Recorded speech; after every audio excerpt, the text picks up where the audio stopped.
Chapter 17, Give and Take. "We should have come sooner," Jude said. "We didn't know the government was up to anything until we lost those kids. It couldn't be helped," Athalia said. "That is true. Still, with food this good, I wish I had come here sooner." They all laughed and passed around the plates of chicken skewers, hush puppies, and homemade potato chips. After nervously grazing and chatting for an hour and a half, there was an eruption of cheers from the living room. The first student passed the exam and was safe. She jumped up, hugged Zara, and immediately ran home, leaving her screen on the table. Soon the cheers were periodic, and the crowd of 12 dwindled down to one poor young student who reminded Jude of Callum. "If I miss one more question, then I'm out of here," he grumbled, wiping his brow. "It's okay, Sam," Zara said. "You've still got 20 minutes. "And 10 questions. I'm not that fast, especially in math." Jude walked over to his screen and scanned the questions. "Did you ever put a board on a log and tip it back and forth?" Jude asked him. "Yeah," Sam said, happy for the distraction. "If you put 10 kilos on one side, how much would you need to put on the other to balance the board exactly?" Jude asked. 10 kilos. "Equations are like that board. Keep them equal on both sides. Add and subtract, multiply and divide, and you'll find out how much that X really weighs."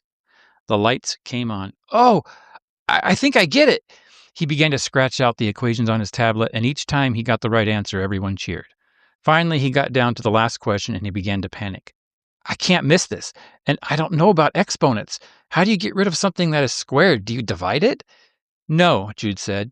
"You have to get to the root of the problem."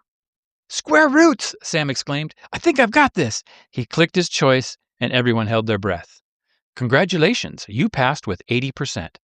The small contingent left in the living room roared with a cheer that echoed throughout the woods of the entire SAC. Here are some insights. For context, they are at the Blue Ridge SAC. They are all sitting around while the students are taking their alternative exams. They have prepared for about 3 or 4 days. They have used study materials that Maren Kane sent them because she scoured the archives of the Department of Education exams and curriculum and materials, and she kind of identified where they're pulling questions from. So she threw together some study guides and sent them out. The kids prepared, and now they're all taking their exams. And it's high pressure. You pass the test, you're safe. You fail, they're coming for you. They're going to pull you out of the SAC. They're going to force you to boarding school. You're going to be separated from your family. So there's a lot of anxiety there for sure. And that's kind of the big thing they're fighting, is not just the exam itself, but also the incredible anxiety. It was a huge help, and the study guides are definitely helping the students. Of course, even without, fighting a corrupt Department of Education and altered exams, test anxiety is a real thing for students. So that's definitely something that they're fighting. Now, as the students start to pass these altered exams, that's going to get somebody's attention. The government altered these exams on purpose because they want to see students fail and start pulling them out.